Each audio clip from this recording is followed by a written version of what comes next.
Donc, monsieur Bourges, Excellence, monsieur le secrétaire général, nous remercions vraiment beaucoup de votre présence aujourd'hui, qui est une marque d'encouragement à l'action civique que nous avons en partage pour la préservation de notre écosystème. Vous allez voir peut-être déjà une mise en ambiance avec les actions de reboisement qui sont faites par des jeunes bénévoles en Afrique, au Portugal. Nous sommes un seul écosystème. Bienvenue à cette conférence sur l'engagement du ministère de l'Environnement dans les transitions climatiques internationales et qui a lieu dans ce moment particulier où nous célébrons le 10e anniversaire de l'accord de Paris. Et nous savons que grâce à la science et sans l'accord de Paris, nous nous dirigerions aujourd'hui vers un réchauffement climatique de l'ordre de 5 degrés. C'est-à-dire avant la chose. Aucune nation, aucune économie ne pourrait survivre. Nous nous dirigeons désormais, selon la science, vers 3 degrés. Cela montre le chemin à parcourir pendant ces 10 ans, mais aussi celui qui nous reste à parcourir. Parce que 3 degrés, c'est vraiment beaucoup. L'événement d'aujourd'hui nous donne l'occasion d'explorer ce que cela signifie dans les décisions que nous prenons. Nous avons le rapport de mission d'environnement, et mission d'environnement, c'est très bien que l'environnement, c'est justement fait avec tous les autres. Avec les ONG, nous avons 2 ONG qui sont représentées aujourd'hui, Graines de Vie et Top de Luxembourg, qui sont siégés ici au Grand Château d'Ensemble, mais c'est aussi avec les actions, les décisions de tous les citoyens. Nous savons que le chemin a été parcouru, 2 degrés c'est beaucoup, mais le changement ne se produit pas assez rapidement. Le GIEC nous a montré que près de la moitié de l'humanité vit dans des zones particulièrement touchées par la crise climatique, où le risque de mourir est 15 fois plus élevé que la majorité. Donc cette nouvelle décennie doit être celle des résultats, de l'accélération et de la mise en œuvre sur le terrain. Et je crois que c'est pour cela que nous avons voulu que cette conférence puisse rassembler des acteurs sur le terrain, le gouvernement et les organisations civiques. Je voudrais présenter rapidement les personnalités qui vont parler aujourd'hui. Tout d'abord, M. Thomas Schulz, qui représente M. le ministre Serge Invest et qui est le directeur général du ministère de l'Environnement. Je crois qu'il est directeur général de beaucoup de choses, pour les affaires européennes, pour les affaires internationales, pour le fonctionnement interne, et notamment dans le domaine de la politique climatique et environnementale. Et je crois qu'au niveau ministériel, il est également chargé des questions de gestion générale et de la conduite des processus d'innovation au sein du ministère de l'administration. Vraiment, c'est le Premier ministre du ministère de l'Environnement. Donc, dans une autre vie, il a été l'un des directeurs du ministère de la Communication, puis pendant 4 ans, le directeur du Code de la communication au CIST, l'Institut for Science and Technology. Nous aurons, après M. Schulz, plusieurs administrateurs du Code de Luxembourg qui représentent cette diversité dont je vous ai parlé. M. Olivier Duclos, qui est l'un des fondateurs et le vice-président de cette fondation Cœur Vert. Donc vous voyez un petit peu les différentes actions. Il y a aussi des bénévoles de la fondation, des jeunes qui ont œuvré pour ce reboisement en Afrique, et dont l'esprit civique a été récompensé par de nombreuses accréditations auprès des agences des Nations Unies, notamment pour combattre les certifications, et des reconnaissances internationales, dont celui du médiateur de reboisement de la ville de Côte d'Ivoire et du prix de l'Ange de la Paix des festivals internationaux du film documentaire. Ensuite, Son Altesse, M. David Foka, nous parlera. Il est le président du Conseil panafricain des autorités traditionnelle, coutumière, qui a été créée à l'initiative du gardien du Conseil général traditionnel et établie en République du Bénin en 2014. L'objectif principal du Conseil est de mettre à profit les connaissances, l'expérience et le savoir-faire ancestral dans la prévention et la gestion des conflits et des désastres. M. Foucault est également le président de la Maison de l'Afrique à Luxembourg. On ne présente pas M. l'ambassadeur Thomas Antoine, puisqu'il a été ancien ambassadeur de Luxembourg, de Belgique au Luxembourg, il a laissé une grande empreinte en tant qu'ambassadeur, puis en tant que secrétaire général de l'Union Benelux. L'ambassadeur Antoine a été en poste dans de nombreux pays, en Amérique latine et aussi en Iran, en Turquie aussi. On sait moins qu'il ait une formation de philosophe et de théologien, on apprécie beaucoup sa sagesse, et qu'il continue déjà de travailler pour promouvoir la paix durable dont on a bien besoin aujourd'hui, et je pense que l'action également en faveur de gens de la célébration des débats joue un rôle. On sait moins aussi que son père et son grand-père, mais aussi les gens de terrain, étaient en forestier. Et son père est également devenu le doyen du département de l'université de Louvain, ce qui a aussi laissé une certaine empreinte. Nous aurons également M. Franck Adams, qui est chargé d'éducation au lycée technique d'agriculture, qui a œuvré dans le jardin potager pendant de nombreuses années, le maître maraîcher, et qui est le secrétaire de l'association CIV Luxembourg, où il agit pour soutenir la stratégie Farm to Fork de biodiversité au ministère de l'Environnement. Il intervient à Luxembourg régulièrement en tant que conférencier sur le thème de la préservation des graines traditionnelles. Donc notre ami administrateur Egon Ambrecht, qui vient d'arriver au voyage, qui est également administrateur du corps de Luxembourg, a délégué à Julia Desmarquet donc le fait de le représenter et de présenter l'action de l'association Graines de Vie, qui est une association également amie, et qui nous parlera aussi de son action holistique pour la représentation. Enfin, nous demandons à président fondateur de Corps Luxembourg, M. Bruno Terret, de bien vouloir tisser les fils de la conclusion. Bruno Terret est également le président du conseil consulaire ici, le vice-président d'Agora, donc avec une expérience aussi très proactive pour construire des cités en harmonie avec la préservation de l'écosystème et de la mobilité durable. Il est également le président de Félix-Style Construction et le président de l'ISPATES, qui est l'Institut franco-allemand de technique, d'économie et de sciences. Sans plus attendre, je voudrais demander à M. Scholz de bien vouloir faire son introduction. Merci beaucoup.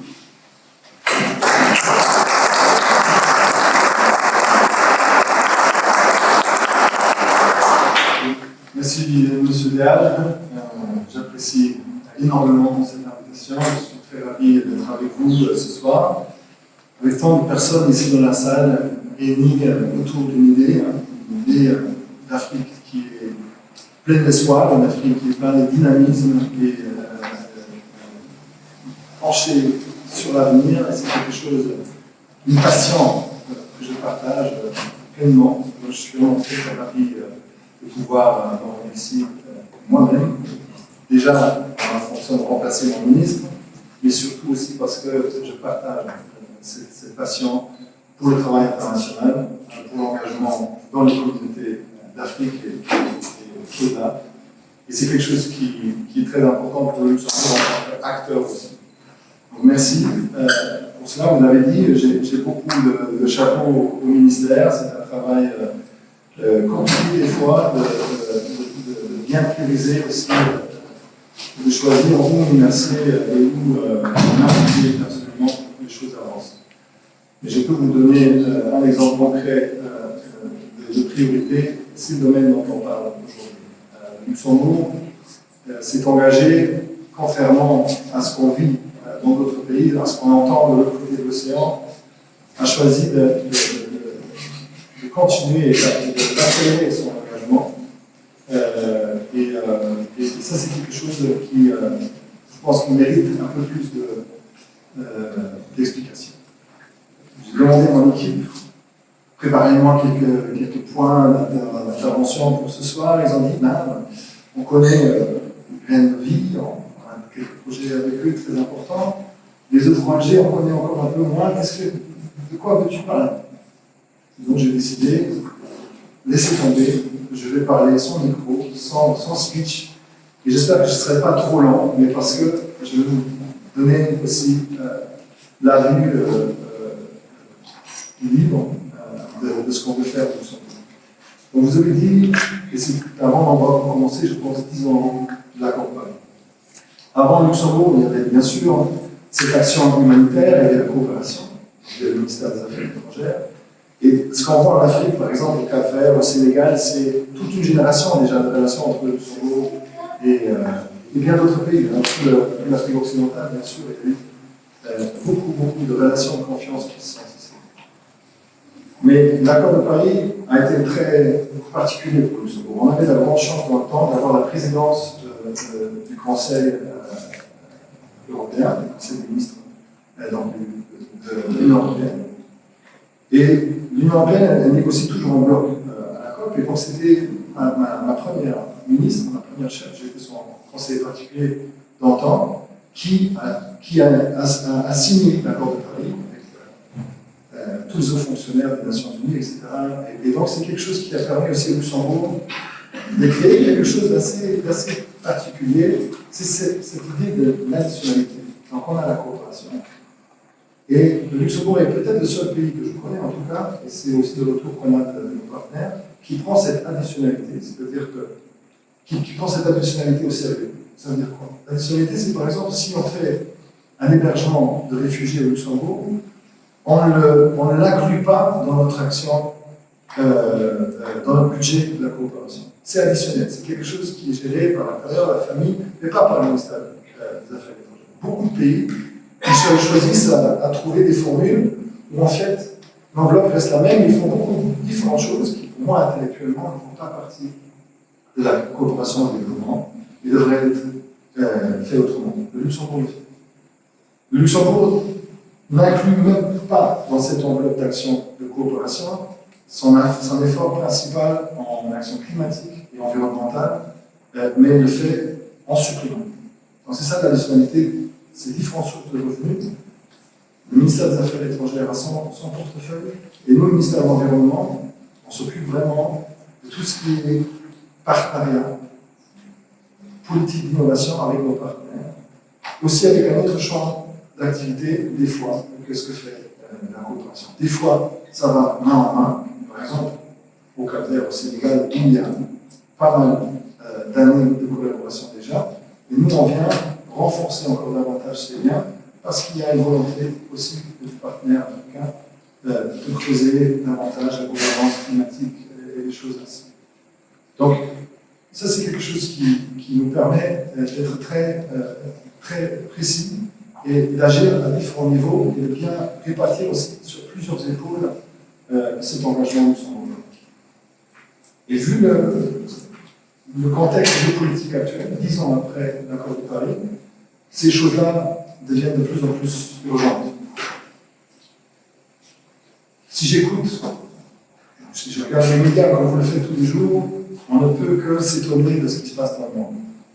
On ne peut que s'étonner de cette désinvolture par rapport à des valeurs, par rapport à des idéaux qui nous ont propulsés dans notre action pendant tant d'années. On voit les Américains couper les budgets de manière stupéfiante, et il faut dire qu'il y a beaucoup de collègues, beaucoup de pays autour de nous, en Europe, dans l'Occident, qui font de même. Le langage change aussi, le langage devient plus transactionnel. On parle de si je donne quelque chose, je veux un retour immédiat. Quel retour de quoi est-ce qu'on parle? Est-ce qu'on est dans un quiproquo ou je donne 1 euro et je veux 2 de retour. Qu'est-ce que ça veut dire tout ça? Et donc ça a été énormément important pour moi personnellement, mais je pense pour mon ministère et dans mon conseil aussi au niveau du nouveau gouvernement, de créer une sorte de narratif qui va à l'encontre de ce qu'on vit en ce moment et ce qu'on entend des Américains par exemple et d'autres. Et donc le moment opportun, c'était quand on a négocié à Bakou, à la COP 29 l'année passée, cette nouvelle enveloppe d'action climatique. Et c'était là, juste avant, le ministre était là pour 1 an, il avait bien compris tout ce qu'on faisait dans le domaine international. Et je lui disais, c'est maintenant le moment, peut-être que c'est un moment, une fenêtre d'opportunité qui est très courte. Et c'était fin d'année, comme toujours, la COP à Bakou, et je lui dis, là, maintenant, il faut se manifester au sein du Conseil de gouvernement, argumenter pour la continuation de nos efforts, pour le renforcement de toutes les bonnes choses qu'on a faites. Et on a mis à publiquement, il faut le dire, peut-être quelques semaines, peut-être quelques mois après, ça n'aurait plus été possible. On a débloqué donc une augmentation de 45% de notre enveloppe. Pour voir que, après, avec l'accord de Paris, on commençait à être quelqu'un dans l'environnement diplomatique climatique, dans cette action spécifique de la lutte contre le changement climatique. Mais on ne savait pas trop encore comment s'y prendre. Donc, d'année en année, on arrivait quand même à agrandir notre champ d'application, aussi parce que, grâce à cette visibilité que le Luxembourg avait à Paris, on commençait aussi politiquement à pouvoir ouvrir un peu le portefeuille pour l'action climatique environnementale. Et c'était au début 125 millions d'euros jusqu'en 2020, où se glissait avec le gouvernement progressif qui s'installait au Luxembourg, qui était déjà en fait en deuxième législature, donc 2018 à 2023. Il y avait une stratégie qui se glissait dessus, une stratégie de financement climatique international, et à partir de 2021, un quinquennat d'action climatique où on augmentait de 100 millions d'euros à 220 millions d'euros sur les 5 ans investis par le Luxembourg, en supplément à ce qu'on fait via la coopération et d'autres actions. Donc c'était très bien, mais là, depuis, le monde avait beaucoup changé. Et je vous parlais de cette fenêtre d'opportunité parce qu'on savait déjà, les Américains, ça devient très très compliqué. On venait déjà à Trump revenir. On avait un bon feeling que c'est maintenant il faut clarifier parce que très souvent en politique c'est comme ça. Il faut déjà se mettre d'accord sur un shopping bag, la taille d'un shopping bag, et après, une fois qu'on a sécurisé cette taille, on va structurer, on va assurer qu'on la remplisse des bonnes actions. Et donc, c'était une question de qu'est-ce qu'on est à même de contribuer. Et donc, à ce moment-là, on a donc pu décrocher une augmentation de 45%. Donc, aujourd'hui, on a pour 2026 jusqu'à 2030, les 5 prochaines années, 5 années qui seront empreintes d'incertitude et de discussion autour du monde, la base d'un narratif qui nous suivra au Luxembourg d'ici là. Et c'est justement le contre-narratif, parce que vous entendez un peu partout, néo-impérialisme, l'homme fort, la disruption, l'unilatéralisme. Et donc ça a beaucoup de dégâts, mais l'opportunité pour le Luxembourg, c'est que nous, on peut faire le contraire. Et on voit déjà que les gens, parce qu'il y a énormément de demandes aussi pour de la fiabilité, pour de la continuité, pour de la transparence, pour des valeurs démocratiques, et juste de se regarder dans les yeux et de dire maintenant, on reste sur nos fins, on n'est pas sur nos fins, on reste sur notre promesse, sur notre parole. Et c'est pas plus compliqué que ça, et donc il fallait que les Anglais disent stay the course, juste maintenir le cap. Et ça, c'est le premier message qui, je pense, vous intéressera. Donc, le Luxembourg sera à même, maintenant, de continuer tout ce bon travail. Et c'est un moment très opportun d'être avec nous aujourd'hui, parce qu'on est en pleine évaluation de ce qu'on a fait ces 10 dernières années. Donc, on est en discussion avec pas mal de confrères, de nos parties prenantes, il y a des interviews stratégiques pour bien recueillir aussi le retour de votre part quel rôle concrètement le Luxembourg a joué dans vos relations, dans votre expérience. Et puis, dans la deuxième partie de cette année, on va franchir le cap et rentrer dans la rédaction des nouvelles stratégies. Parce que 40%, 45% de plus, donc on arrive à 320 millions d'euros sur 5 ans, ça mérite d'être. Donc c'est tout un système qui doit se professionnaliser, qui doit justement répondre à ces valeurs dont je vous parlais, plus de transparence, plus de dynamisme, et en gros, ça correspond aussi à une. Si on dit on est ouvert à l'apprentissage, on veut donc approfondir ce qu'on a bien fait, on veut peut-être faire un peu moins des choses au début où on a un peu tâté le terrain, on a essayé de s'engager un peu partout, un million ici, un million. Je veux dire, c'est pas quelque chose qu'on aime entendre, mais peut-être au début, c'était plus de montrer au Luxembourg des moyens, et je donne peut-être un fonds à un autre fonds pour qu'il soit géré là, pour s'assurer qu'on comprend très bien ce qui se passe sur le terrain. Et je pense que le driving principle, comment dire, un principe qui nous guide dans tout ce travail d'évaluation et de réorganisation qui est en cours, c'est on veut être utile, on veut être un Luxembourg qui construit sur son identité de partenaire honnête. Je pense particulièrement peut-être en Afrique. On a un rôle à jouer qui est génial. On peut être à hauteur de vue, on n'a pas un passé très très compliqué en Afrique comme d'autres chers cousins et cousines voisins de nous. Et donc ça nous ouvre des possibilités parce qu'on n'est aussi pas très invasif. Vous savez, quand un grand pays vient et on dit travaillons ensemble sur la gouvernance, un petit pays peut se dire ça peut psychologiquement revenir à une sorte d'emprise. Il y a quelqu'un de très grand, de très powerful, qui regarde de près ce qu'on fait. Le Luxembourg, c'est moins compliqué parce qu'on a fait l'expérience au Cap-Vert, ça fonctionne à merveille. Et je pense qu'il y a 10 autres pays qui pourraient le faire au lieu de nous. Et donc, on est très très intéressé à comprendre ce qui marche, qu'est-ce qu'on peut, où est-ce que le Luxembourg peut se rendre utile. Et ce qu'on comprend, c'est que très souvent, il s'agit d'un écosystème. Et les ONG font partie de cet écosystème, et les ONG sont des partenaires très importants parce qu'ils ont le cœur investi dans le terrain, dans les communautés locales, mais ils ont aussi un lien au Luxembourg. Donc il y a un cœur, ou une moitié du cœur qui est luxembourgeois, et donc il y a un lien, et ça c'est quelque chose qu'on veut renforcer. On veut avoir une sensibilité pour comment fonctionne le Luxembourg dans son écosystème, mais comment fonctionnent les communautés locales. Et comment on pourrait donc, avec cette intelligence, avec ce savoir, comment on peut mieux faire pour avancer les choses. Ce n'est pas uniquement les ONG qui peuvent le faire, il y a l'UNICEF, il y a aussi des agences internationales de la bonne taille et avec les bons résultats qu'on cherche à fidéliser le Luxembourg parce qu'on a aussi une place financière à renforcer. Parce que la place financière, elle doit aussi rentrer dans cette transition verte. Elle doit aussi vivre ce greening parce que quelque part, je dis toujours, la seule finance qu'on aura dans, espérons pas trop longtemps, c'est une financière. Parce que tout le reste, c'est vie à l'échec, voué à l'échec à long terme. L'avantage positif sera à ceux qui réalisent plus tôt et qui agissent plus tôt par rapport à ce constat.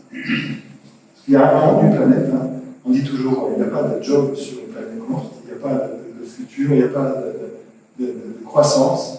Et la croissance, c'est important. C'est important parce que tout notre narratif en tant qu'humain est construit sur la croissance. Un jardin a une croissance. Des enfants, c'est quelque chose de tellement intime qu'on ne veut pas rentrer dans des discussions de post-growth, de décroissance. Non, on veut aussi l'opportunité. Et on voit énormément d'opportunités en Afrique. On voit mais c'est un pays qui doit, c'est un continent, une famille de pays qui vont trouver leurs propres réponses, mais on peut être utile. On peut être utile dans tout ça, parce que c'est dans un intérêt commun, et on a des responsabilités, bien sûr, aussi, en tant que pays développé. Mais il y a l'intérêt commun, c'est quelque chose dont on veut approfondir les connaissances. Et voilà, c'est ce que je voulais vous dire en tout cas. Donc il y a pas beaucoup plus à dire qu'on est très impliqué et très dédié à aller tout droit là où on peut faire la différence. Nous sommes en juin en tant qu'acteur international. Et ça, c'est quelque chose qui est aussi un changement culturel au sein du gouvernement luxembourgeois. Parce que Luxembourg était toujours un peu replié sur soi aussi. Le rayonnement international, ça n'intéressait pas vraiment. Quand moi j'ai commencé à m'intéresser à la politique, il y avait très très peu de ministres qui allaient à Bruxelles. Ils sont venus à Bruxelles pour négocier. Ils se sont dit ça c'est pour les Allemands, les Français, les grands. Nous, on vit très bien dans la discrétion, avec peut-être un dentiste belge qui vient nous voir des fois, avec un système bancaire, avec une fiscalité qui est avantageuse. Voilà, on trouvait nos solutions en nous. Mais c'est en train de changer. Et si nous, on peut contribuer à ça, on rendra service à ceux qui s'intéressent à ça. Un grand merci de m'accueillir aujourd'hui et je resterai là jusqu'à la fin pour discuter avec vous. Merci, merci.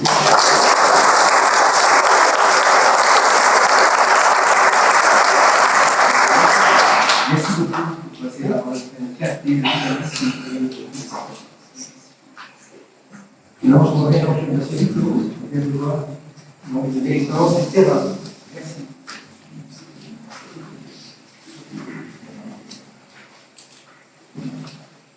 Monsieur le directeur, Excellences, Monsieur le bourgmestre, chers invités, chers amis, aujourd'hui je souhaite vous parler d'un projet qui incarne à la fois l'espoir, la résilience et l'engagement collectif. Il s'agit de la Grande Muraille Verte en Afrique. Cette muraille, ce projet, est né il y a de cela une vingtaine d'années au cœur du Sahel. La muraille verte s'étend sur une longueur de plus de 7000 km à travers l'Afrique, de Dakar à Djibouti. Ce projet a pour ambition de stopper la progression du désert dans la zone sahélo-saharienne et de restaurer 100 millions d'hectares de terres dégradées, créer 100 millions d'emplois, créer 10 millions d'emplois et générer des revenus durables pour les populations locales.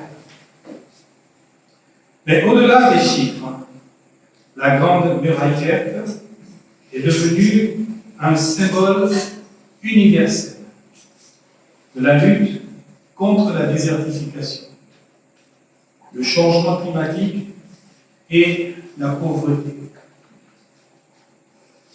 Pour le monde, la Grande Muraille Verte représente un bouclier écologique contre la désertification, protégeant des millions de personnes des effets du réchauffement climatique et de la dégradation des terres.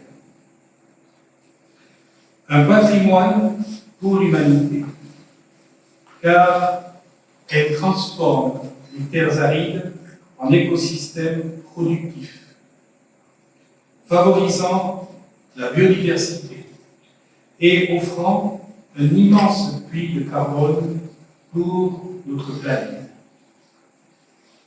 Un modèle de développement durable qui associe reboisement, agroforesterie, éducation et innovation sociale, tout en respectant les besoins des populations locales. Pour la Fondation Cœur Vert et pour ces jeunes, la Grande Muraille Verte est avant tout un terrain d'action et d'engagement. Depuis près de 2 décennies, la Fondation Cœur Vert participe activement à ce projet panafricain en mobilisant des centaines de jeunes bénévoles venus d'Afrique, d'Europe et d'ailleurs. C'est aussi un espace d'apprentissage et de responsabilité. Nos jeunes sont au cœur des actions de reboisement, de sensibilisation à l'éco-citoyenneté et de formation aux techniques agricoles durables. C'est aussi une source d'inspiration pour bâtir un nouveau paradigme, celui où la terre est reconnue comme notre maison commune, où chaque arbre planté est un acte de paix, chaque hectare restauré une promesse d'avenir. C'est aussi une source d'inspiration pour bâtir un nouveau paradigme, celui où la terre est reconnue comme un espace de vie sécurisé, où chaque individu pourra réaliser une profonde symbiose avec la nature, sans laquelle nous ne pourrions avoir la vie sur cette planète. À travers la Grande Muraille Verte, la Fondation Cœur Vert promeut l'éco-volontariat, la solidarité et surtout l'entraide, basée sur la culture de l'esprit de service. Tout en offrant aux jeunes la possibilité de devenir des acteurs du changement. Ensemble, nous contribuons à stabiliser les communautés, à améliorer la sécurité alimentaire, à créer des opportunités économiques et à restaurer la dignité des populations rurales. Le rôle des jeunes est essentiel. Ils sont en effet la force vive de cette transformation. Par leur énergie, leur créativité et leur engagement, ils portent la voix d'une génération qui refuse la fatalité et choisit d'agir pour la planète et pour l'humanité tout entière. Que ce soit à travers la plantation d'arbres, la sensibilisation ou l'innovation, ils montrent chaque jour que l'espoir est possible, que la solidarité n'a pas de frontières et que l'avenir se construit aujourd'hui. En conclusion, la Grande Muraille Verte n'est pas seulement un projet africain, c'est un projet pour le monde. C'est un appel à la responsabilité, à l'action collective et à la fraternité. C'est un appel aussi pour le mieux vivre ensemble. La Fondation Cœur Vert, avec ses jeunes, s'engage à poursuivre ce rêve, comme l'indique son slogan, guérir la terre et restaurer la paix entre les peuples. Pour nous, pour les générations futures et pour la planète. Je vous remercie de votre attention.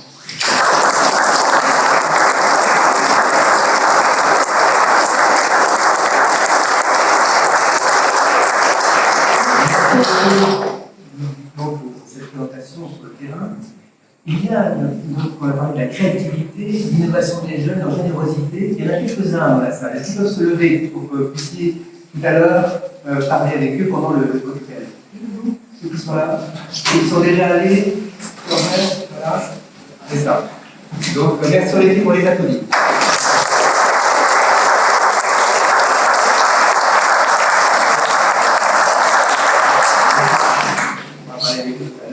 Et en attendant, je vais demander donc à notre ami Coca de parler un peu de l'impact de ces activités sur l'économie.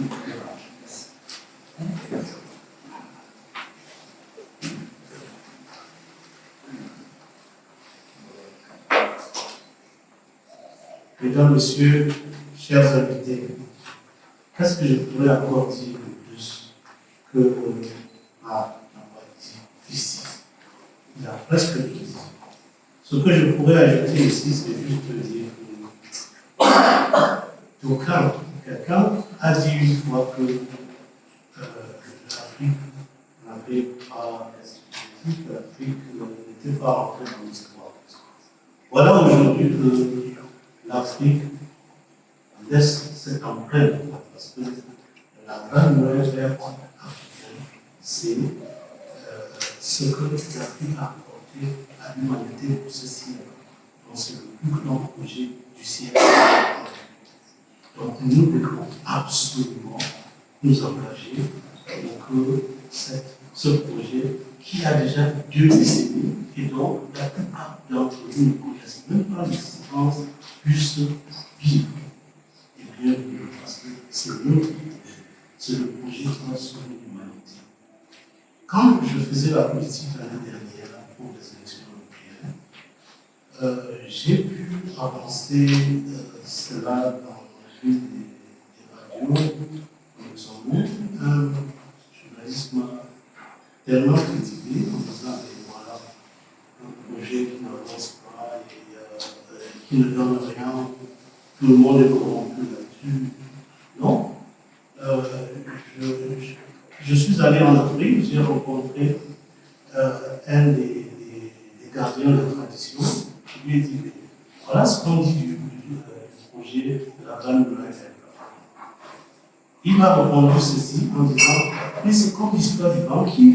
Je dis mais qu'est-ce que le banquier a fait? Il dit mais vous savez, nous confions notre argent au banquier, nos biens au banquier, et quand on vient pour signer, le banquier fait comment? Il retient le stylo avec une corde pour qu'on ne puisse même pas prendre ce stylo. Donc vous comprenez que voilà, le banquier, nous faisons confiance au banquier, le banquier ne nous fait pas confiance, même avec le simple stylo. Donc si nous faisons confiance à ceux-là même qui sont sur le terrain, on leur donne la responsabilité, ils vont travailler sérieusement. Donc ne parlons pas que c'est un projet corrompu, un projet. Non, allons-y, travaillons ardemment pour que ce projet puisse marcher. Ce que je pourrais encore ajouter là-dessus, c'est que, voilà, on doit, pour reboiser, il faudrait faire des pépinières, n'est-ce pas? Et donc, pour faire des pépinières, il faut le moyen. Et le projet n'avance pas beaucoup. Pourquoi? Parce qu'il n'y a pas assez de moyens. D'aucuns partent sur le crédit à banque, d'autres partent sur les quêtes, et Dieu merci, le Luxembourg aide beaucoup. Glenn Levy a bien fait ce projet sur place en allouant des fonds, et des fonds vraiment grands. Et ça, c'est très bien. Nous, au nom de ce passionnat africain, je dis merci au grand monsieur de Luxembourg.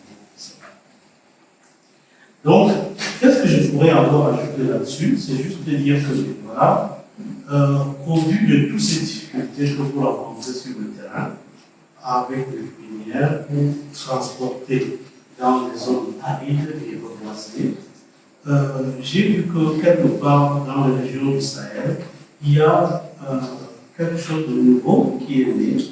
C'est ce qu'on appelle la RNA, c'est-à-dire la régénération naturelle assistée. Donc, aujourd'hui, nous pouvons travailler là-dessus, sur ce projet de régénération naturelle assistée, qui va nous permettre de ne plus tendre la main pour faire des pépinières, parce que ça nous coûte moins cher. C'est-à-dire que cette régénération assistée, c'est quoi?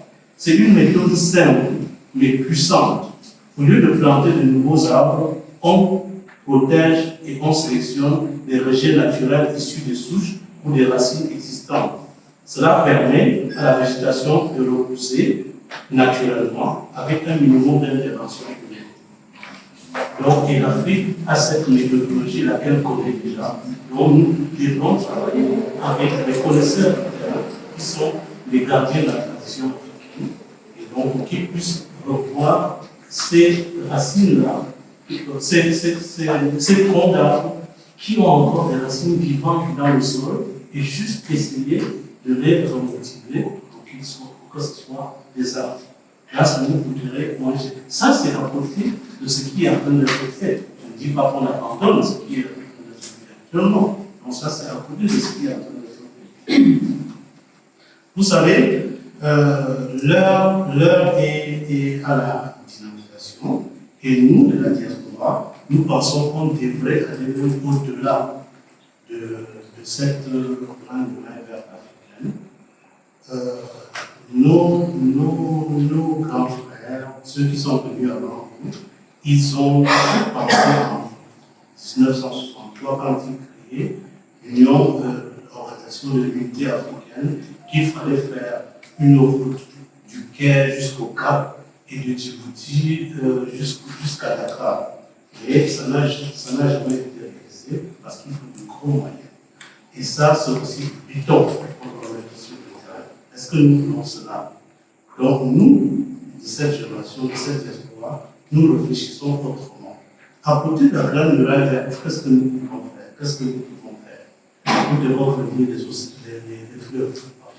Parce que chaque pays d'Afrique a un nom de fleuve.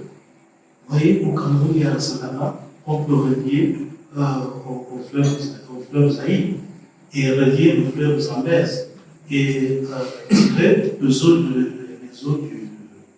Niger pour arroser le lac Tchad. Parce que le lac Tchad est vide. Et c'est comme ça qu'il y a des déplacés climatiques. Donc nous pouvons faire cela pour éviter ces déplacés climatiques-là et pour faire revivre la terre et faire revivre les espèces perdues. Parce que nous devons laisser la terre comme nous l'avons trouvée aux futures générations. Donc, à nous les gens, si on ne va pas toujours compter sur le gouvernement, comptons sur nous-mêmes, sur notre propre force. Et nous devons aider ces jeunes-là qui payent de leur argent pour aller reboiser. Moi, j'ai compris comme ça. Eux, ils prennent le transport pour aller reboiser. Qu'est-ce que nous, les aînés, nous faisons? Donc, à partir d'aujourd'hui, il y a une table là-bas, mettons chacun 1 euro sur la table, et si 700 000 nous sommes là, mettre 1 euro sur la table, vous voyez ce que ça fait? Ça peut payer combien de jeunes s'ils aillent au procès? Voilà ce que je voulais dire. Merci.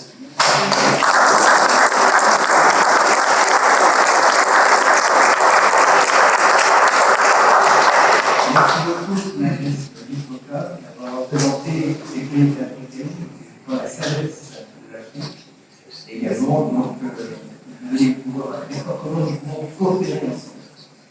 Et je voudrais maintenant demander à un certain Antoine, bien vouloir donner aussi son éclairage sur la façon dont ces actions sur le terrain peuvent vraiment coopérer l'histoire à la jeunesse en Afrique. Alors, je vous remercie d'avance pour votre attention. J'ai un peu aussi le départir de mon texte, car Thomas m'a donné l'exemple et l'inspiration. Je suis un peu partir sur tout ce que vous avez dit. On a parlé de sage, David. Eh bien, moi, je vais parler d'un sage il y a ça 2000 ans, Sénèque. Je vais faire 2 citations de Sénèque. Ça touche, je dois justifier le fait qu'il m'a traité philosophe. La première, c'est que Sénèque a dit à un navire qui ignore son port, nul vent n'est favorable. Et bien aujourd'hui, je peux vous dire qu'on sait où est le port. Et d'une côte à l'autre, nous savons où est l'urgence. Nous savons ce que nous voulons. Il faudra vraiment exploiter toutes les ressources pour bien. Alors je crois qu'il y a l'autre mot latin, focus. On sait quoi. Deuxième citation de Sénèque, qui n'est pas tout à fait une citation, Sénèque a dit qu'il y a dans la vie 2 types de valeurs. Le précium et la dignitas. Précium, c'est le prix, ce que vaut une chose. La dignitas, c'est ce que vaut une personne. Et c'est très important, cette idée qu'il y a des choses qui ne sont pas transactionnelles. C'est normal à dire. Et nous sommes ici dans une logique où nous allons devoir mettre le précium, c'est-à-dire les ressources, au service de la dignité. Parce que les gens qui habitent dans ces zones arides, ces jeunes, ils ont leur dignité, ils ont une vie à mener. Et si les conditions ne sont plus possibles, ils partiront. Donc je crois que là, nous avons l'idée d'une hospitalité. Nous devons les aider à restaurer cet environnement qui est menacé. Donc, la nature, elle n'est pas transactionnelle. La nature est d'une abondance, d'une surabondance extraordinaire. Et malgré ça, nous arrivons à, justement, l'exploiter au-delà de sa capacité de restauration, de rénovation. Donc voilà la première réflexion à se faire. Le focus, clairement, il y a urgence. C'est indéniable. À partir de ces pics de température, on disait 2, 3, c'est pas possible, ben on y est à peu près. 5, ce sera vraiment mal. Donc, nous sommes là dans l'urgence, il faut travailler intelligemment, il faut impliquer les autres. Parce que la paix durable, qui est un peu le leitmotiv de toute ma carrière, elle n'est pas possible sans une espérance partagée. Un narratif partagé et une espérance partagée. Un but. Or, aujourd'hui, nous avons un extraordinaire but de mobilisation qui nous réunit tous.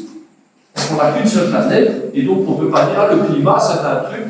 Au Mali, c'est un truc, pour le climat, il est là. Donc, urgence. Alors, qu'est-ce qu'on fait exactement? Mais pour redonner espoir à cette jeunesse en zone grise, il y a, je vois, plusieurs approches complémentaires. Donc, la formation et l'éducation, évidemment. Ça, c'est fondamental, en proposant des programmes éducatifs et techniques adaptés aux réalités locales, notamment sur l'agroforesterie, la gestion durable des terres et des énergies renouvelables, afin de permettre aux jeunes de devenir acteurs du changement et d'en tirer compétences et fierté. Vous voyez qu'on revient chaque fois à l'idée de dignité. Je ne suis pas simplement de voir ça un problème technique, non. Il y a une approche technique, il y a une approche financière. Beaucoup sont branchés pour aider, oui, c'est le nerf de la guerre, mais ça n'est pas l'essentiel. C'est déjà que les gens prennent en main leur destin. Deuxième chose, la création d'emplois, même. En encourageant l'entrepreneuriat et la création d'emplois, ce qui évidemment repose sur la restauration des terres, mais aussi sur la sécurité juridique. Ça, je viendrai un peu plus loin. Fondamental, un entrepreneur s'expose, prend des risques, il doit bénéficier d'un cadre juridique. Et là, je crois qu'il y a du progrès à faire. Il faut offrir des perspectives économiques concrètes pour les jeunes. La participation, troisième point, participation active en impliquant les jeunes dans la planification et la mise en œuvre des actions du projet.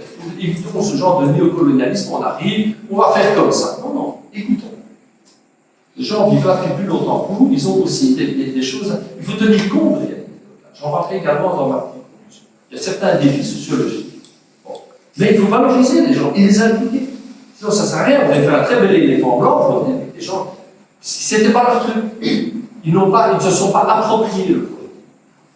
Quatrième point, le soutien aux initiatives locales. Dans la même logique. L'appui aux associations et initiatives portées par des jeunes, et cela peut se concrétiser en fournissant des ressources, des formations et un accompagnement professionnel et managérial. Enfin, finalement, la sensibilisation et la communication positive. Il faut être encourageant, il faut mettre en avant des exemples de réussite, des histoires inspirantes. Hein, on a vu, merci au Dimas, une très belle présentation et de belles images. Ça se fait.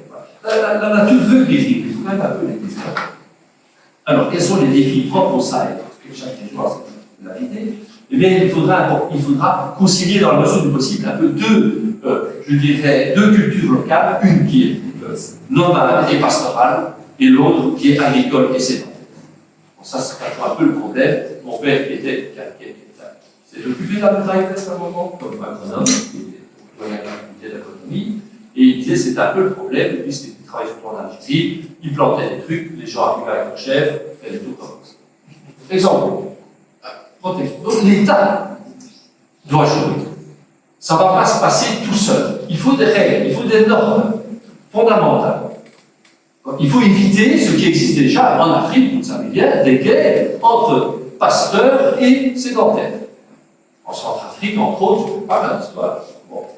Donc, il y a une piste intéressante qui est celle de Hernán de Soto, c'est l'économiste péruvien, qui a parlé de la titrisation des terres. Il a mis en place un cadastre. C'est très important, cadastre agricole, afin que celui qui investit, justement, je reviens à cette idée de la sécurité juridique, et qu'il puisse transmettre. Parce qu'il dit, voilà, j'ai fait tout, mais je n'ai pas de titre. Mais il ne peut pas emprunter. Parce qu'avec un titre, on peut mettre en gage, une banque peut prêter, etc. Donc, c'était l'idée de Bernard Soto qui a fait son chemin, évidemment, de donner à ces gens, entre guillemets, les damnés de la terre, une sécurité et une dignité.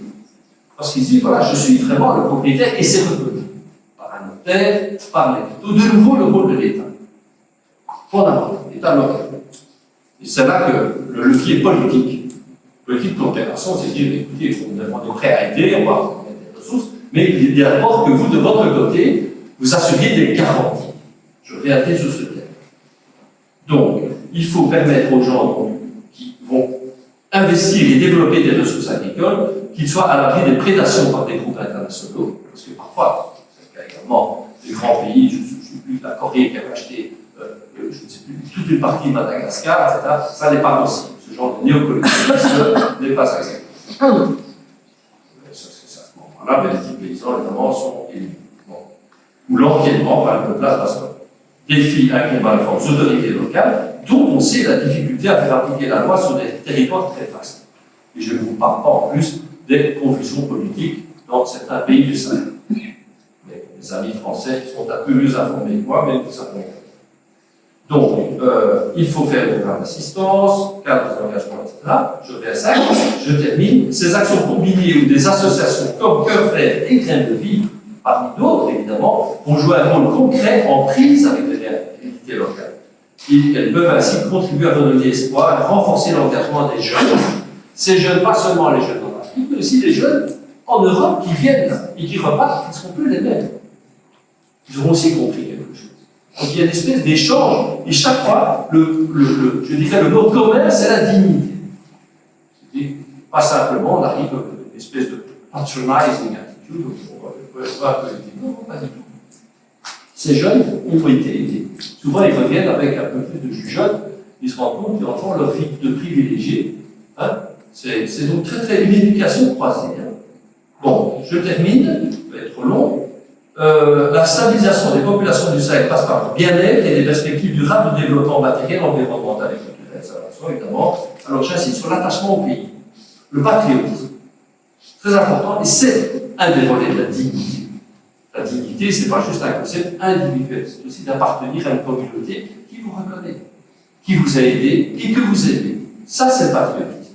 Et ça peut être un antidote à cette manie de parfois quitter une terre, on se dit, bon, pour parfois des mirages. Donc il faut vraiment se dire, il faut apprendre à aimer son pays, et c'est par la fierté d'avoir contribué à rendre meilleure la vie quotidienne. Hein, et le succès de la Grande Muraille, ce sera ça. Pas simplement un défi écologique, mais un défi humain. Donc l'assistance des pays développés, qui sont responsables en grande partie du changement climatique. Ça, c'est quelque chose qui est bien en compte dans la plupart des COP, évidemment, à tel début, c'est dit, enfin, finalement, les riches ont brûlé énormément de ressources pétrolières. Je vous passe le petit jeu de mots. L'Occident, ça s'écrit O-X-Y-T-A-N. C'est nous qui brûlons le pétrole. Et c'est l'Occident qui produit le CO2 et c'est les autres qui récupèrent le changement climatique. C'est une espèce d'injustice. En fait, anachronique, c'est ainsi, on ne le savait pas, la révolution industrielle depuis le début du XIXe siècle, il est clair qu'il y a quand même un espèce passif que l'Occident, comme vous voulez, doit assumer par l'aide ou des peuples qui, eux, sont des victimes de ça. Donc voilà, j'insiste sur le renforcement de l'État comme garant du bien commun et de la sécurité, comme protecteur des plus faibles et comme stratège d'un développement intégral. Voilà. Merci de votre attention.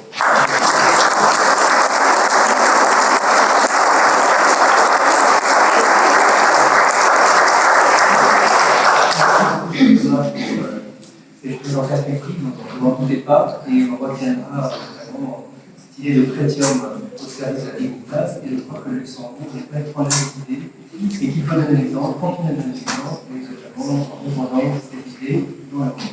Merci beaucoup. Je voudrais commenter maintenant la jolie Marquez de parvenir, et donner un autre exemple. On a vu donc, les différents angles, et un autre exemple de cette approche holistique qui arrive à se matérialiser par des projets, notamment ceux de Graines de Vie. Bonsoir, mesdames et messieurs.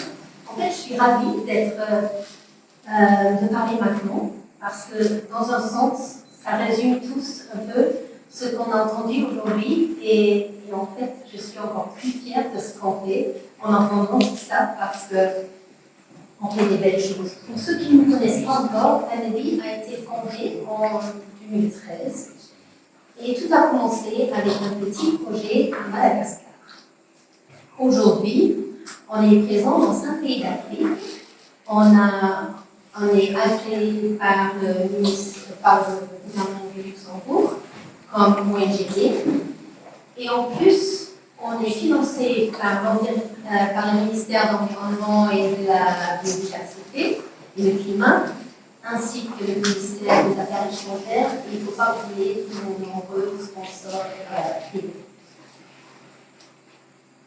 Donc aujourd'hui, j'aimerais bien vous parler de nos activités et nos valeurs avec un exemple d'un projet au Cameroun, le projet Mayo-Bano. Donc la région du Mayo-Bano, c'est aussi très bien aujourd'hui parce que la région Mayo-Bano dans la Adamawa est située entre le Sahel et le bassin du Congo. C'est une région qui est très vulnérable, qui sont déjà très bien, enfin un peu trop, les effets du dérèglement climatique et aussi une insécurité alimentaire. Et qu'est-ce qu'on fait? Le core business de Canady, c'est le change des arbres. En fait, c'est facile de comprendre. Mais de planter le bon arbre au bon endroit, de le faire grandir, pour être sûr qu'en fait, ce n'est pas une espèce invasive, mais que c'est une espèce qui va soutenir l'écosystème local et préserver la biodiversité. C'est ça qui est important.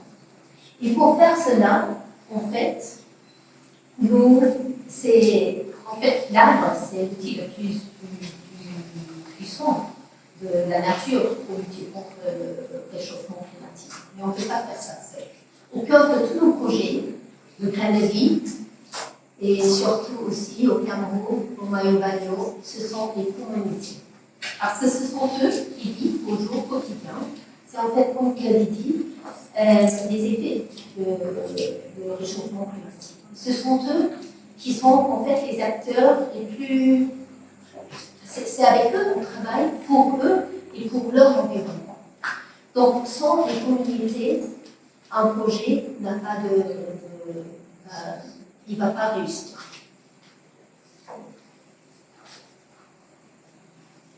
Plus vite, mes notes. Donc, au Mayo-Bano, nous travaillons sur 3 fronts. Nous travaillons avec les agriculteurs. Donc, on a introduit l'agroforesterie, c'est qu'il améliore déjà les sols et qui nous leur donne un rendement plus important. Nous travaillons avec les plus jeunes. On amène chaque enfant reçoit un arbre. Il doit le planter, il doit le protéger, il apprend à en prendre soin et en plus il apprend à préserver cet arbre et à voir son importance. Et comme ça, avec cette action, il apprend en fait l'importance de l'écosystème et la biodiversité. J'adore cette approche quand je vois des enfants qui sont là et qui arrosent leurs arbres. Et pour en fait reboiser des zones un peu plus larges, nous reboisons des forêts communales et des zones dégradées, et aussi surtout des endroits riverains. Là, on mélange, donc je vous écoute, on mélange des méthodes différentes. On plante toujours, parce qu'on aime bien la biodiversité mélangée, donc on plante toujours nos plantes, mais on ajoute la méthode 6 mm où on met les graines directement dans le sable, dans la terre. On utilise aussi cette régénération de la nature. Ça, on l'utilise plus dans un autre projet en Tanzanie, mais on va l'intégrer aussi, surtout dans les régions, plutôt dans la forêt. Donc voilà. Donc, comment est-ce qu'on peut assurer la pérennisation de nos projets? Nous avons établi un partenariat avec Planet Labs et nous avons inscrire ce projet de Manuel sur le marché volontaire du carbone, avec le certificateur Plan Vivo. Le marché volontaire du carbone permet avant tout de garantir la pérennité de nos projets de reforestation. Et nous avons choisi Plan Vivo parce qu'avec Plan Vivo, 60% des revenus reviennent directement aux communautés. Et les revenus futurs garantissent que les populations vont veiller sur les arbres qu'ils ont plantés durant de nombreuses années. Les projets durent plus de 30 ans. Concrètement, qui bénéficie alors de ces revenus carbone? Mais c'est l'agriculteur qui a planté des arbres fruitiers dans ses champs. Peut-être, enfin sûrement, il peut choisir, mais grâce à ces revenus, il va scolariser ses enfants. Ce sont les écoles.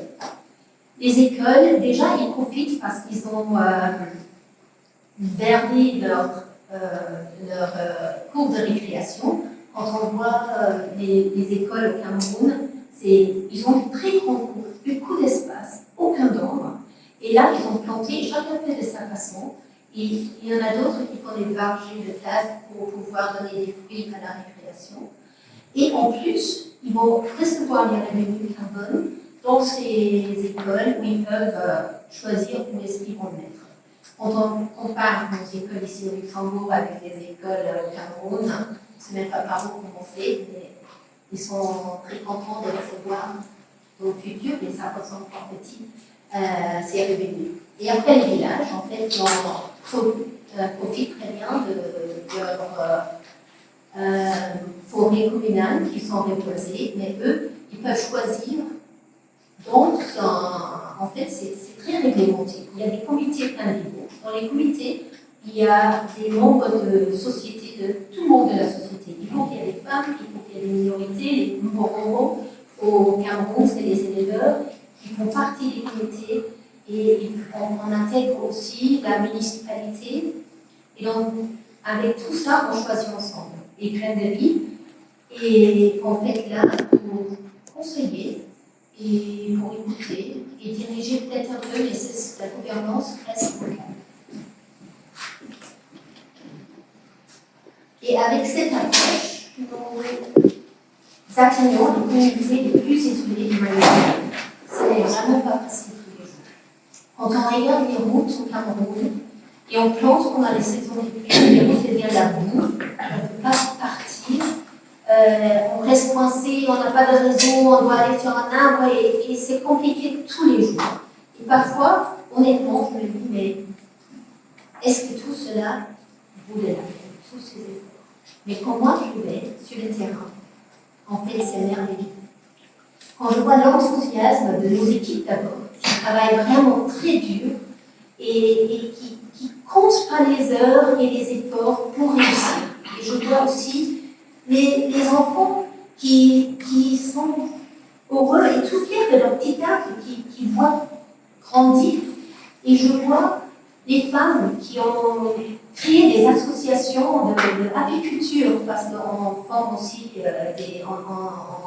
en fait, on supporte et je trouve que je parle très vite, des projets pour donner des revenus. Donc il y a des femmes qui ont créé des associations et qui vont vendre du miel, ils sont tout fiers grâce à les formations qu'ils ont reçues. Je vois les maires qui viennent, ils se déplacent sur le terrain. Je vois les chefs du village qui adorent le projet et qui viennent et qui nous aident à soutenir. Mais c'est là, en fait, je dis, ce qu'on fait, c'est vraiment bien. Et je suis contente. Et tout cela a aussi un impact ici au Luxembourg. Chaque arbre planté absorbe du CO2. Et pour les entreprises luxembourgeoises qui sont engagées dans une démarche active de réduction de leurs émissions en ligne avec les objectifs de l'accord de Paris, mais nous proposons une solution complémentaire. Compenser ce qui ne peut pas encore être évité aujourd'hui. Parce qu'aujourd'hui, on ne peut pas encore malheureusement éviter tout. Il y a peut-être la science qui va amener des solutions dans les années à venir, mais on peut compenser avec le projet Mayo-Ballo. On a un autre, on est très fiers en fait, parce qu'on est, je pense, le premier ONG qui a des projets certifiés carbone au Luxembourg.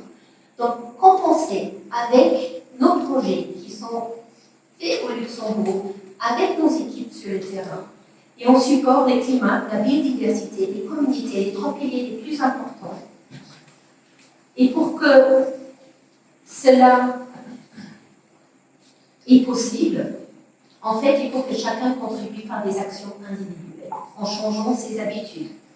Ici aussi au Luxembourg, parce que là on parle de l'Afrique, mais on doit tous changer un peu nos habitudes. Et si nous continuons tous à soutenir une approche intégrée, nous pouvons encore limiter le dérèglement climatique pour les générations futures. Et c'est pour ça que je voulais remercier au fond de mon cœur que le Luxembourg croit en graines de vie et nous permet de faire ces beaux projets qui, quand on va sur le terrain, vraiment ont un impact. Et je crois très fort à ce qu'on fait. Et quand j'écoute encore plus ce qu'on a entendu aujourd'hui, je vois qu'avec ce projet, we tick all the boxes. It's about ownership. Et si on s'approprie le projet et sur le terrain, au maillot maillot, mais on fait la communauté derrière. Et c'est là où on pense.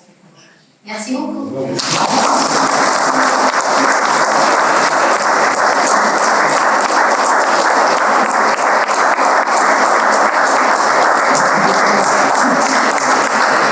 À la présentation, on retiendra l'approche intégrée, je crois, et donc aussi la complémentarité que vous avez pu voir entre la spécialisation de vie plus en avec ces professionnalistes concernant l'histoire des crédits. Et donc aussi, donc, pour Cœur Vert, donc, la force des jeunes, la force du volontariat, l'esprit de service et également l'expérience en zone aride. C'est pour ça qu'on travaille ensemble en complémentarité de pouvoir également dans des conseils d'administration du Code à Luxembourg et que nous allons faire des choses ensemble donc, sur le terrain. Maintenant, je voudrais demander, puisque habituellement il y a une transition qui a été faite avec le Luxembourg dans l'anniversaire, de demander donc à Franck Adams de revenir un peu au Luxembourg, de montrer combien l'Afrique, le Luxembourg et l'Europe s'est intégrés en parlant de sécurité alimentaire, de ce que nous faisons ici pour les graines traditionnelles et comment donc, le Luxembourg et l'Afrique travaillent ensemble. Vous verrez tout à l'heure en partant, il y a un arbre qui symbolise cette union de l'Afrique et du Luxembourg. C'est l'arbre qui se trouve dans l'arbre Guillaume, qui se trouve donc, dans la cour, juste sous le bâtiment, et qui symbolise donc cette union de l'Europe et de l'Afrique.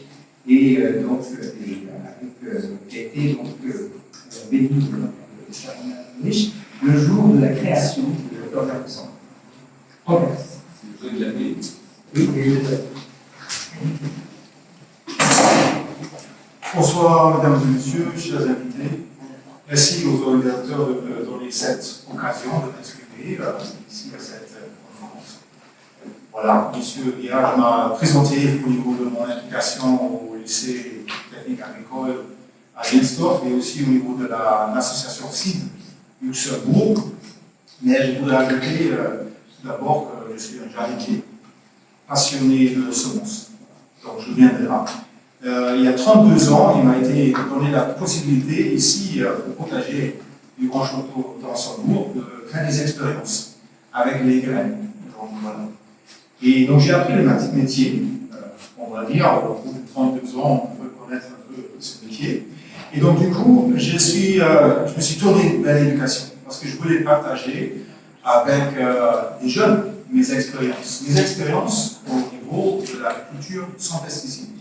Donc je ne parle pas là de philosophie et quelque chose comme ça, mais je voulais d'abord voir comment les plantes peuvent développer leur résistance naturelle si on n'utilise pas de pesticides et si on est permet de faire des cycles de reproduction à travers les graines.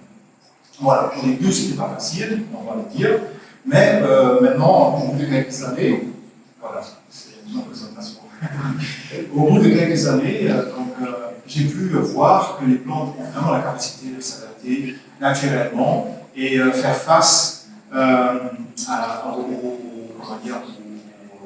ravageurs, aux nuisibles, aux maladies et même au stress climatique.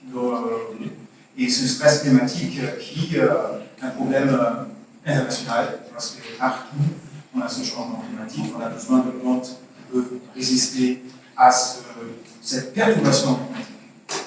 Voilà, donc je pourrais vous parler aujourd'hui du réseau de semences citoyennes qu'on a créé au niveau des jardins communautaires de Luxembourg, et aussi du projet de la graine à l'assiette, du NTA, où on produit des graines pour les maraîchers de Luxembourg pour avoir des produits 100% locaux. Donc tout ça, c'est ma mission, mais j'ai adapté le contenu de ma présentation au sujet de la conférence aujourd'hui. Et donc à partir de maintenant, je vais lire le texte parce que sinon je risque d'être trop long. Voilà, donc la crise écologique globale concerne tous les pays de la planète de la même manière, qu'il s'agisse des répercussions ou des solutions à mettre en œuvre. Voilà. Donc, changement de slide. Et je voudrais partager avec vous très rapidement quelques informations sur les mécanismes naturels de résilience des plantes provenant de la capacité d'adaptation continue et progressive à leur environnement. Voilà.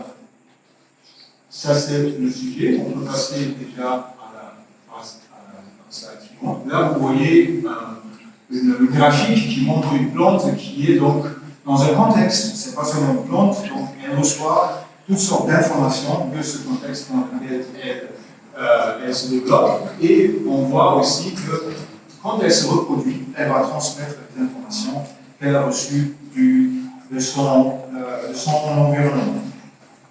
Selon ma conviction, la résilience naturelle des plantes est source d'espoir et indique en même temps une direction à suivre pour contrer le changement climatique et le déclin de la biodiversité. Ainsi, je pense que l'étude de la nature a été, est et doit rester le fondement de toute technologie. En d'autres termes, la meilleure technologie humaine ne peut fonctionner que dans le cadre des lois de la nature. À l'ère de la biotechnologie et de l'intelligence artificielle, parler de nature peut parfois être perçu comme un objet de progrès technologique. Je pense cependant que la technologie et la nature doivent plutôt être considérées comme les deux faces d'une même médaille. Les initiatives de reboisement sont souvent pensées de façon anthropocentrique. Vous connaissez ce mot, anthropocentrique. Nous avons perturbé l'équilibre des écosystèmes naturels et devons maintenant le rétablir, par exemple en plantant des arbres. Toutefois, nous oublions souvent le travail accompli par les plantes elles-mêmes. Lorsque l'on plante des arbres, il convient également de tenir compte des interactions au sein des écosystèmes. Au cours de leur développement, les plantes s'adaptent continuellement et progressivement à leur environnement, puis transmettent leurs informations génétiques aux générations suivantes à travers leur cycle de reproduction. Il s'agit en fait des processus d'adaptation évolutive. Le domaine scientifique qui étudie ce phénomène est celui de l'épigénétique, qui s'intéresse aux modifications génétiques induites par les influences de l'environnement. C'est un sujet passionnant, l'épigénétique, véritablement. Voilà, on peut passer à la slide suivante. Voilà. La pensée écosystémique reconnaît la diversité comme garante de résilience et de durabilité. Dans le domaine végétal, la biodiversité s'articule autour de deux axes. L'axe horizontal spatial, l'axe vertical temporel, que vous voyez ici dans ce graphique. L'axe spatial correspond aux innombrables variétés végétales des différentes régions climatiques du monde. L'axe temporel, qui relève de l'épigénétique, est souvent négligé dans les réflexions. Alors qu'il s'agit pourtant du contexte d'où émergent les plantes résilientes. La résilience peut être définie comme la capacité à résister aux crises. Au moment d'une crise ou d'un choc, un être vivant, une population ou un écosystème dispose d'un potentiel intrinsèque suffisant pour surmonter la crise ou le choc. Voilà. Ce graphique, pour moi, ce qui m'intéresse, c'est vraiment cet axe vertical, c'est le développement des plantes, l'évolution des plantes à travers leur cycle de reproduction. Donc ça, souvent on parle de la diversité des différentes variétés régionales, des différentes régions du monde, mais cette évolution des plantes qui évoluent avec leur environnement et aussi avec le changement climatique, avec toutes sortes de facteurs qui les influencent, c'est souvent négligé. Voilà, on passe à la slide suivante. Ici. Voilà. La stratégie de la ferme à la fourchette et la stratégie en faveur de la biodiversité font référence à la diversité et au processus d'adaptation comme fondement de la résilience. Donc, je ne vais pas lire tout ce qui est là, si vous en avez oublié, mais sinon on peut le trouver dans les deux stratégies où ça parle de la sécurité, la diversité génétique des semences par rapport aux adaptations, à l'adaptation au changement climatique et aussi à une qualité alimentaire plus stable. Voilà. Je suis persuadé que nos mesures visant à protéger les écosystèmes sauvages ou agricoles doivent se concentrer davantage sur la promotion d'espèces et de variétés végétales régionales capables de s'adapter. Le domaine de la création de nouvelles variétés de plantes cultivées progresse sur la voie de la biotechnologie qui annonce des possibilités illimitées grâce au gene editing.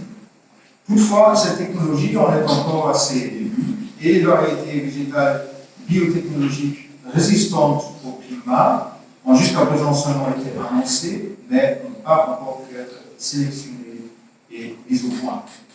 D'après mes 30 ans d'années d'expérience en sélection et reproduction de semences biologiques, les meilleures variétés pour faire face au changement climatique sont les variétés traditionnelles qui évoluent dans leur environnement naturel.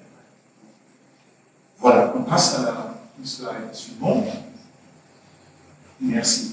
Les nouvelles techniques génomiques peuvent imiter des processus d'adaptation écosystémique, mais pourront-elles aussi les remplacer?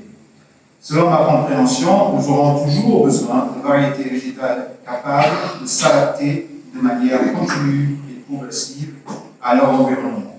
Cela n'est possible qu'avec des variétés traditionnelles qui peuvent évoluer sur place, on dit en termes techniques in situ ou on farm en anglais, au cours de leur cycle de développement et de reproduction.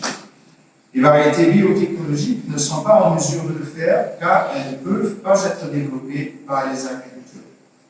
Pour résumer mon message, pour faire face au changement climatique et au déclin de la biodiversité, la valeur des espèces et variétés végétales régionales et traditionnelles dans leur contexte écosystémique ne doit pas être sous-estimée.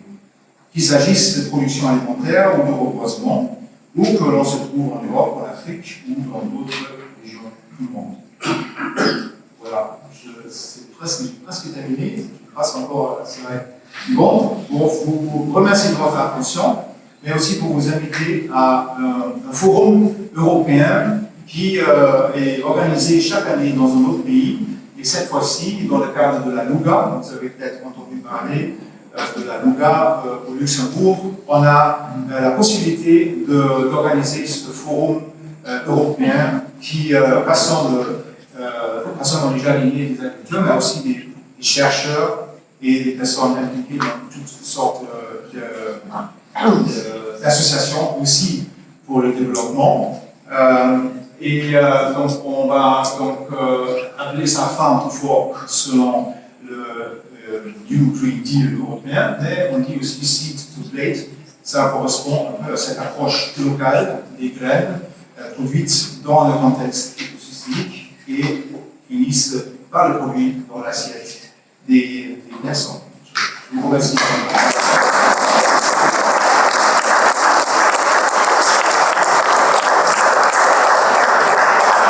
Merci beaucoup, vraiment, Franck, pour cette magnifique intervention. Et je pense que vous avez au cœur les statuts de l'objet social de Cœur Vert, qui est la protection des écosystèmes vivants. On a mis vivants. Pourquoi? Parce qu'en fait, c'est ces dimensions temporelles qui sont très importantes au sein des êtres vivants. Et il faut agir donc dans le temps. Et c'est ainsi qu'on arrive à promouvoir cette résilience. Maintenant, on va laisser le mot de la fin à Renaud Terret, difficile tâche de pouvoir rassembler les différents aspects de cette présentation économique. Merci beaucoup.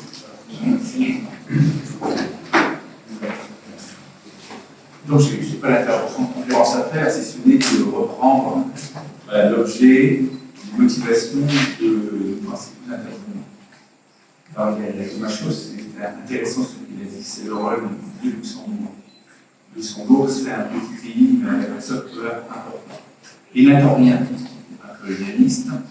Luxembourg lui-même a immigré dans le monde entier, la diaspora, il connaît, c'est un pays pauvre, il est riche. Il sait ce qu'il doit aller. C'est important quand on dit qu'il y a la coopération, il y a également l'environnement.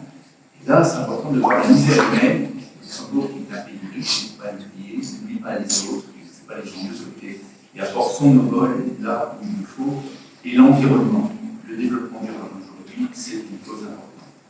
À un moment, on trouve des fonds quand il y a la crise du Covid. Nos limites. À un moment, on est menacé à nos frontières sur la paix, c'est la défense. On réagit. Il est bien que le ministère de l'Environnement aujourd'hui se donne des moyens aujourd'hui pour investir, donner la main, le bol, pour mobiliser des fonds pour des projets comme celui-ci. Cela, c'est très valorisant pour le pays et pour les gens. On dit trop souvent l'homme, qui est la femme. Derrière cela, il y a du sens comment elle agit avec un chômage, le gouvernement, le ministère. Et c'est ma chose, aujourd'hui, on a vu beaucoup de convictions qui attachent l'importance et les moyens des fonds, comme on voit qu'ils donnent 320 millions sur un plan pour aider des ONG, cœur de vie, graines de vie et cœur vers demain, s'il y a 1%, je pense qu'ils sont programmes aussi. Donc c'est bien, le message est bien entendu. Donc c'est important de voir cela au niveau des transitions, et ces transitions, quelles qu'elles soient, demandent une part de responsabilité, une part de responsabilité pleinement assumée par un gouvernement ou de coalition tout à fait novateur. Tout ça sur les actions de terrain.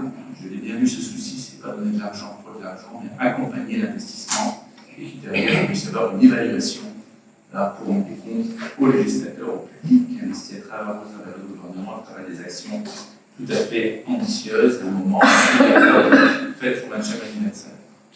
Donc c'est sans fin, je pense qu'on est dans une urgence qui va durer. Et planter sa petite graine aujourd'hui, c'est comme une goutte à l'océan, c'est Mère Teresa qui l'a dit, elle manquerait à l'océan si elle n'existait pas, et je pense que le ministère, mais c'est cette petite goutte pour la croissance verte, pour la finance verte aujourd'hui, et la finance surtout humanitaire, pour partager l'expérience avec nos frères africains qu'on a privés d'une croissance. C'est vrai qu'il y a toujours la jeunesse, des richesses, aujourd'hui des richesses qui peuvent être confisquées aujourd'hui, nous serons aux Africains. Voilà ce dont ils peuvent donner à travers l'instruction en temps contre la corruption qui a un phénomène important au niveau de l'Afrique. Pour laisser aux Africains ce qu'ils peuvent avoir au niveau ancestral, au niveau de leur valeur. Et là, je rends hommage aux femmes africaines évidemment, qui a l'amour à dire. On parle de journée de la femme aujourd'hui, l'interaction de la femme, on a un modèle à revoir. Audi, c'est beau la parité d'écosystème, parce que tout y est au niveau du langage, tout le monde a biodiversité, écosystème, on a la résilience, tout ça on connaît, mais comment on en pratique? Ça, c'est en mobilisant les jeunes, quand on a une graine, un arbre local qui répond, un arbre qui permet d'avoir plus de pluviosité, si tu bien retenu ce que j'ai dit précédemment, donc c'est vertueux l'écosystème, quand un arbre, on en vit, on crée une communauté de vie, dans la pluie arrive. C'est vraiment un peu plus là sur cette ligne verte, qui n'est pas forcément une ligne droite, je pense qu'on peut trouver d'autres partenariats. Voilà, un peu partout. Peut-être qu'on en aura besoin aussi, parce qu'en Europe, on manque de quotas. Et c'est un vrai système, un vrai phénomène, un vrai aujourd'hui problème que nous devons rencontrer, c'est que le trafic est de plus en plus cher et qu'il faut préserver au niveau de la planète. Donc merci pour l'éducation, solidarité, esprit de service. Moi, le dialogue nord-sud, c'est important, on vit tous les jours. Il faut aussi est-ouest, parce qu'on voit que là aussi, c'est pas toujours évident. Soit il faut dialoguer, et dialoguer à travers un petit projet plus concret qui intéresse l'humanité. David, merci. Tu représentes les communautés africaines, tu représentes des rois, des villages qui sont là, qui transmettent vraiment les racines ancestrales des valeurs qui méritent d'être perpétuées, d'être prolongées, d'être disséminées, parce qu'elles répondent aux besoins de l'humain, de l'image, du respect des uns vis-à-vis des autres, et des valeurs africaines, on peut s'inspirer.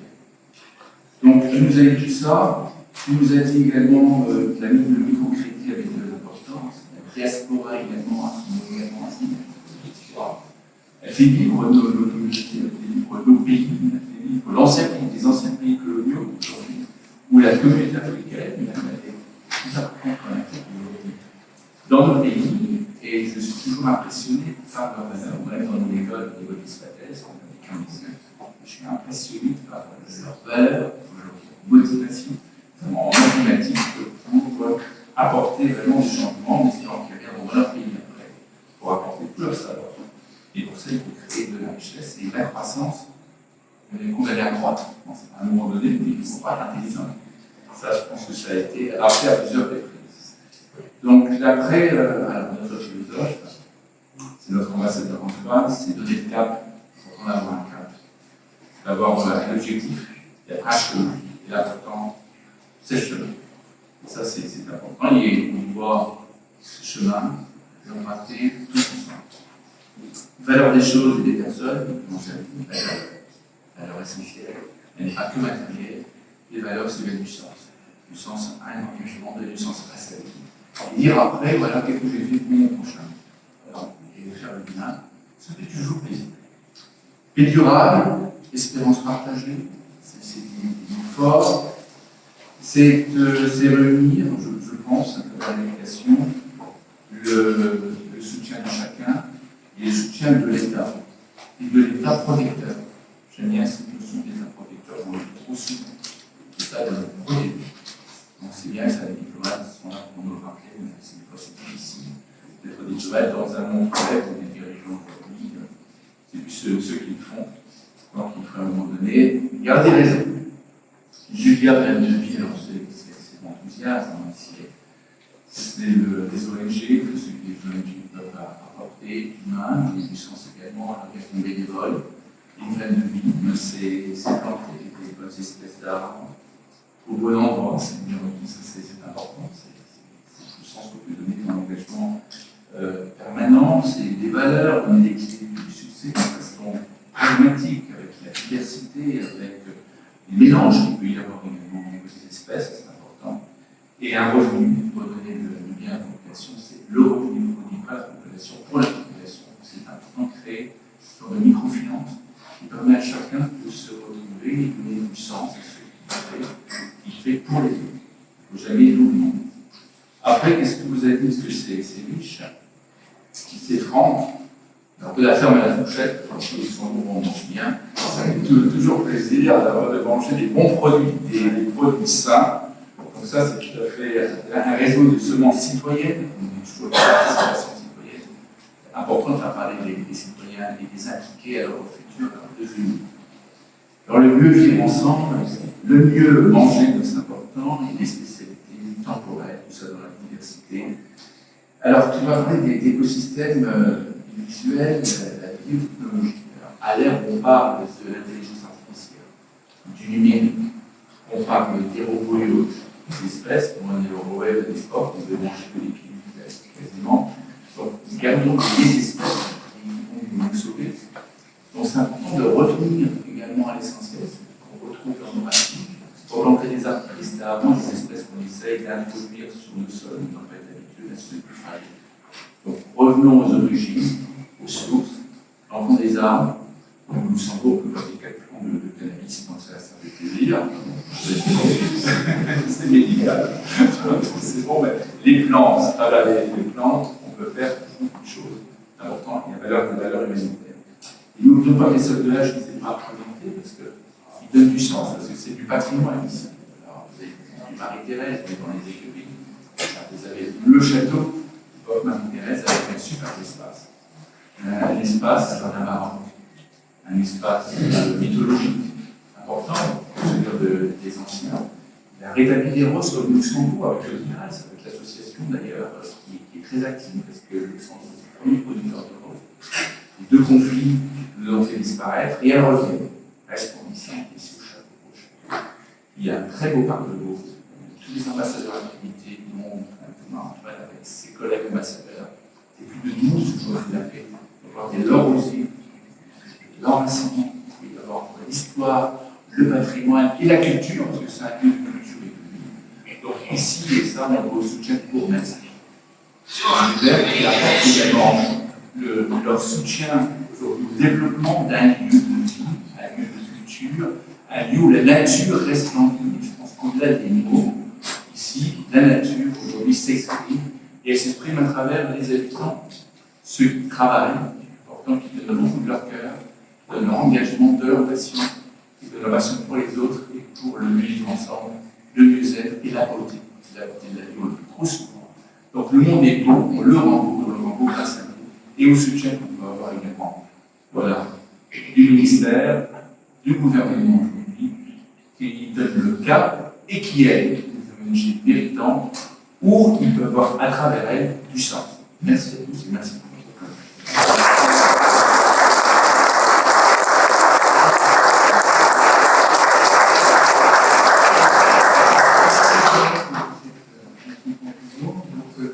Je ne sais pas si vous avez une question ou des questions à poser, ou si, pour la générale, si vous préférez que nous continuions autour d'un verre et que nous posons des questions plus précises. S'il y a une question maintenant, je vous demande. Pas de questions générales? Si? Oui.